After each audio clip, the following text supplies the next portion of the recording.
On parlait en deux paragraphes de la Révolution française.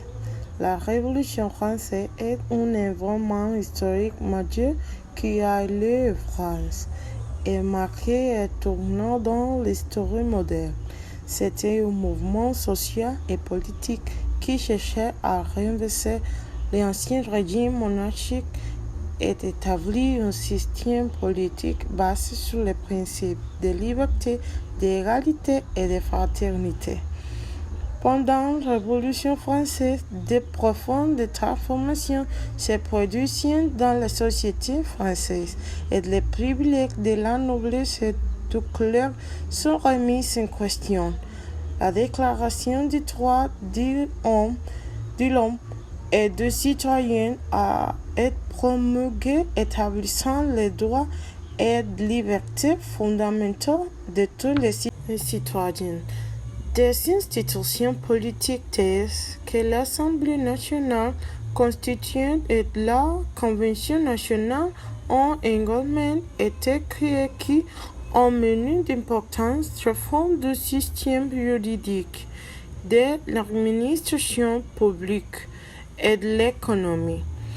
La Révolution française a été marquée par des événements importants comme la prise de la Bastille le 14 juillet 1789, qui symbolise le début de la Révolution et la période de la Terreur, au cours de laquelle de nombreuses exécutions ont eu lieu.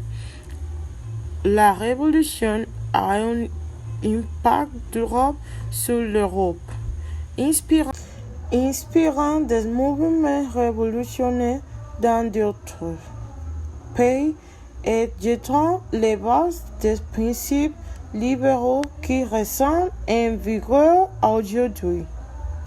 2. Parler en deux paragraphes de la Révolution ouvrière de 1846. La Révolution ouvrière de 1948 en France est un soulèvement social et politique qui a eu lieu lors du printemps populaire dans toute l'Europe. Elle était motivée par les conditions de vie difficiles de la classe ouvrière et par la demande croissante de changements politiques et sociaux. Ce soulèvement a constitué une étape importante dans la lutte pour le droit de travailler et d'agir les bases du développement du mouvement ouvrier au XIXe siècle.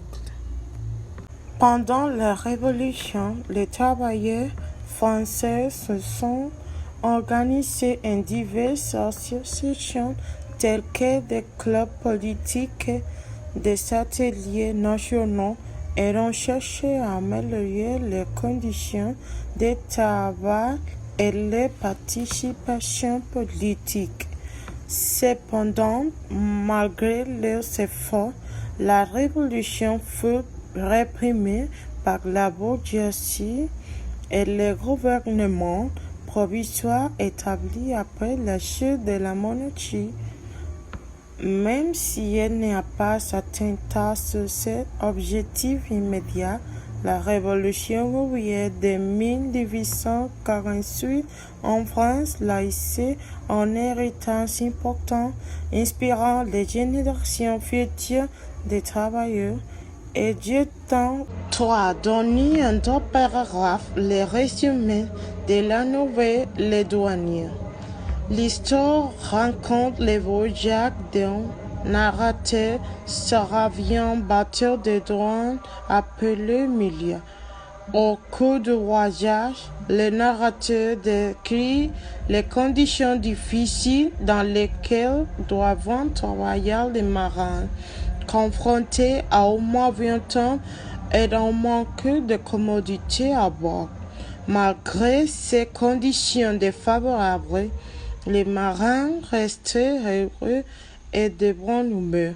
On évoque la triste vie des douaniers maritimes qui sont séparés de leurs familles pendant de longues périodes, nourris de pain moisi et d'oignons sauvages et qui ne peuvent pas se permettre des produits de luxe comme la viande et les vins en raison de leur bas salaire.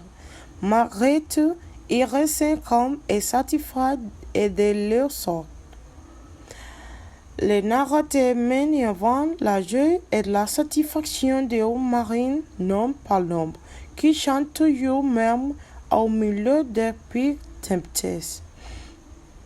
Don Palombe tombe malade et doit être conduit dans un poste de douane isolé. La femme de Palombe appelle son cousin Seco pour lui apporter un aide médical.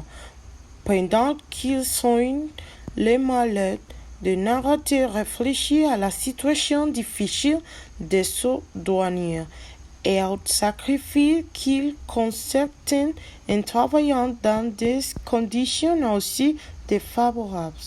L'histoire se termine avec un marin racontant au narrateur les difficultés qu'il subit dans son travail.